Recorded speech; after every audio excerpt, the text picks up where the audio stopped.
السلام عليكم ورحمة الله وبركاته صاحبيال halkani waa janaalka goobta media soo noqdo wanaagsan waxaana markaan idin hayaa warbixin ku saabsan fanaanka caanka ah ee Cawaale Aadan Daahiye oo markaan la sheegay inuu ka tagay xaaskiisa yeeshee si aad warbixinteena iyo kuwa kaleba u sii daawataan fadlan haddii aad ku cusubtiin saaxiibayaal janaalkeena subscribe saara like dhah muuqaalkan share gareeya oo la wadaaga asxaabtiina fanaanka caanka ah ee markaas la yiraahdo Cawaale Aadan Daahiye ayaa dhowr bilood ka hor waxa uu guursaday fanaanada kale ee caanka ah codka macaan ee lagu magacaabo Mrs Xiis waxaana la sheegay in guurkiisa ka hor uu isaga tagay xaaskiisii hore waxaana dad badan oo xilliga uu guursaday Mrs Xiis fanaanka caanka ah Cawaale Aadan ay ku dhaliilayeen guurka marwadiisa cusub ee fanaanada caanka ah ee Mrs Xiis ayay war degdeg ah oo janaalka caalamiga ee goobta media uu helay waxa ay sheegayaan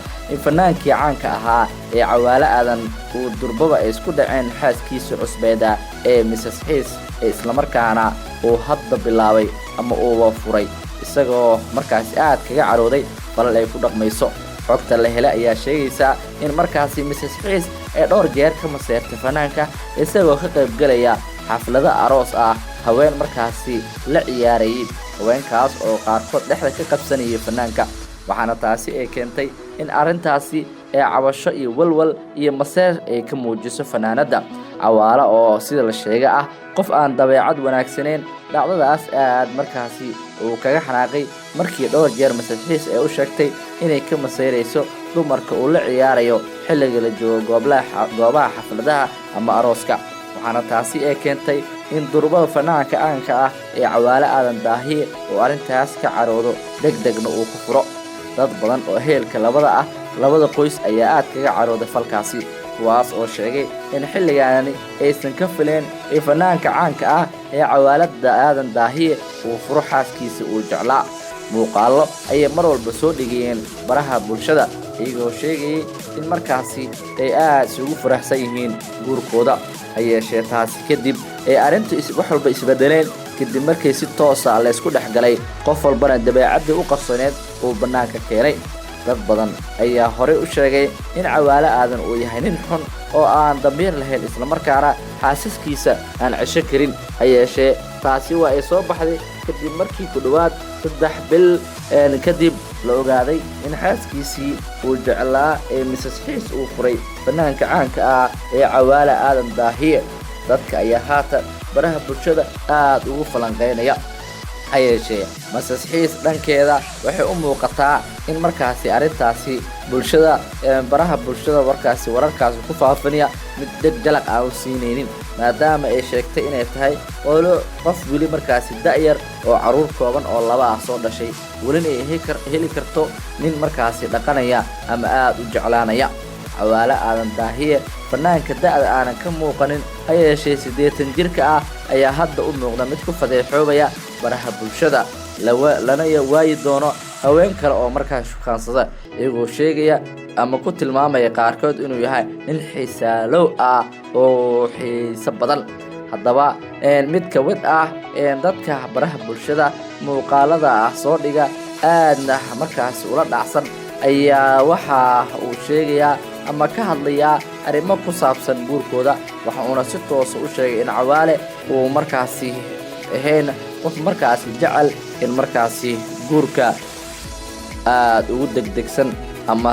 si wanaagsan ula dhaqmo xaasaskiisa waxaana taasi ay keentay in durbaba dhowr bil kadib ay soo baxdo in Cawaale Aadan uu furo xaaskiisii Mrs Xiis ayaa aad u jecel fanaanka ilaa haddana mar walba baraha bulshada ku sheegta jaceylka xaddaafka ee uu qabto waxa ayna si carar ula hadashaa bulshada aadka u taageera ee baraha bulshada isticmaalaya waatana fanaanada caanka ah ee Mrs Xiis oo muuqaal ay iska soo duubtay aad uga markaasi hadlaysa dadka ka hadlaya guurkooda iyo sidoo kale furiinkooda Cawaale Aadan Daahiye iyadoo ah Mrs Xiis waxa ayna mujigeeda laga dheehan karay inaysan ku faraxsaneen in la furo ayay wax kasto waa calaf dad badan oo baraha bulshada isticmaala ayaana arintaasi aad ugu dhaleeceynaya fanaanka caanka ah ee Cawaale Daahiye Aadan waxaana Cawaale Aadan Daahiye bulshada ku xiran fanaanka aadna u taageera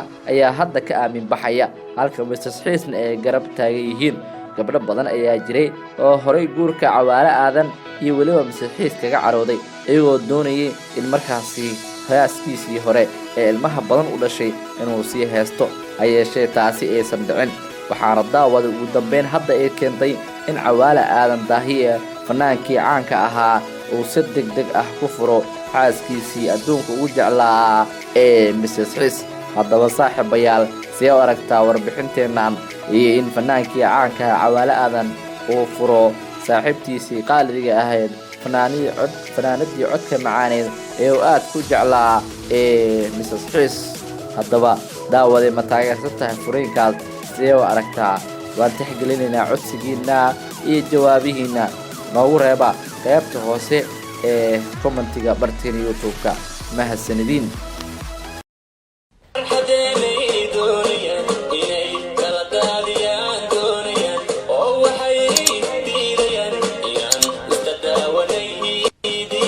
taasi waa fanaanada caanka ah ee Mrs. Xiis oo dhawaan guursaday fanaanka Gaamuray ee Cawaale Aadan. waxa ay soo duubtay muuqaal iyo ereyo dhagahadal ah kadib markii dhoocila ka maseersan ee baraha bulshada si weyn uga hadleen guurkeeda fanaanka Cawaale Aadan maadaama uu yahay mid xaas hore lahaa. gabdho badan ayaa ku eedeynayay Mrs. Xiis inay jeceshahay ragga xaasaska leh si uga furato, taas oo aad uga xanaajisay fanaanada keentayna inay barteeda TikTok-ga muuqaalo ku baahiso.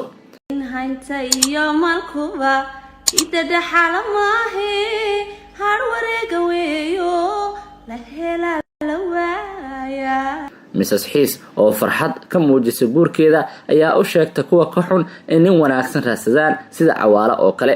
hadalkaas oo dhiigga ku kariyay dadka ka soo horjeeda horumarkeeda. waxa ay ku celcelaysay heese jacayl ah oo qofkii dhageysta uu dareemi karo inay aad u jeceshahay Cawaale Aadan. horay dadka waxa ay dhaleeceynayeen fanaanka Xariir Axmed oo xaaskiisa Najax ka daba keenay haweeney kale, balse markaan sheekadu waa Mrs. Xiis iyo Cawaale Aadan. war jiraaba cakaara ayuu imaan ayay Soomaalidu ku mahmahdaa. fanaanka Cawaale Aadan ayaa weli ka hadlin waxa ka socda baraha bulshada isagoo danihiisa iska raacday una muuqato inuu kor u hayo hadalka dadka ka xun guurka isaga iyo Mrs. Xiis. jacaylka Mrs. Xiis iyo Cawaale Aadan ayaa waxa uu soo socday muddo sanado ah, waxaana dhawaan uu ka dhici doonaa magaalada Hargeysa ee deegaanada Somaliland, iyadoo meesha ay ka baxayso kuwo badan oo gaadgaadayay Cawaale Aadan iyo Mrs. Xiis aan u jeclaa in ay markaasi shukaansadaan. walaaca fanaaniinta ayaana aad u soo taraya. tanana waxay qayb ka tahay kadib markii dadka caanka ah ay guursadaan in baraha bulshada aad loogu hadalhayo. hayeeshee qofka iska caadiga ah marka uu guursado ilaa 4 aysan jirin dad si gaar ah uga hadlayo. haddaba daawade haddii aad muuqaalkan ka heshay fadlan subscribe noo saar channelkeena. waad mahadsantihiin.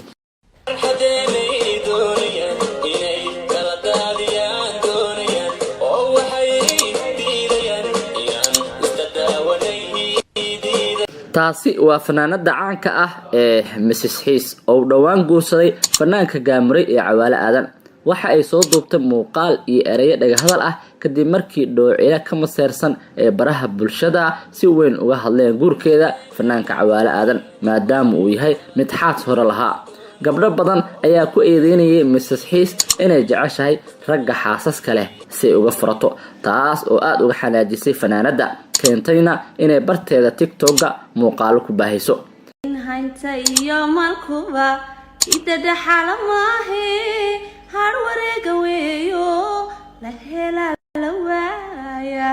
Mrs. Xiis oo farxad ka muujisay guurkeeda ayaa u sheegtay kuwa ka xun in nin wanaagsan raadsadaan sida Cawaale oo kale. hadalkaas oo dhiigga ku kariyay dadka ka soo horjeeda horumarkeeda. waxa ay ku celcelaysay heese jacayl ah oo qofkii dhageysta uu dareemi karo inay aad u jeceshahay Cawaale Aadan. horay dadka waxa ay dhaleeceynayeen fanaanka Xariir Axmed oo xaaskiisa Najax ka daba keenay haweeney kale, balse markaan sheekadu waa Mrs. Xiis iyo Cawaale Aadan. war jiraaba cakaara ayuu imaan ayay Soomaalidu ku mahmahdaa. fanaanka Cawaale Aadan ayaa weli ka hadlin waxa ka socda baraha bulshada isagoo danihiisa iska raacday una muuqato inuu kor u hayo hadalka dadka ka xun guurka isaga iyo Mrs. Xiis.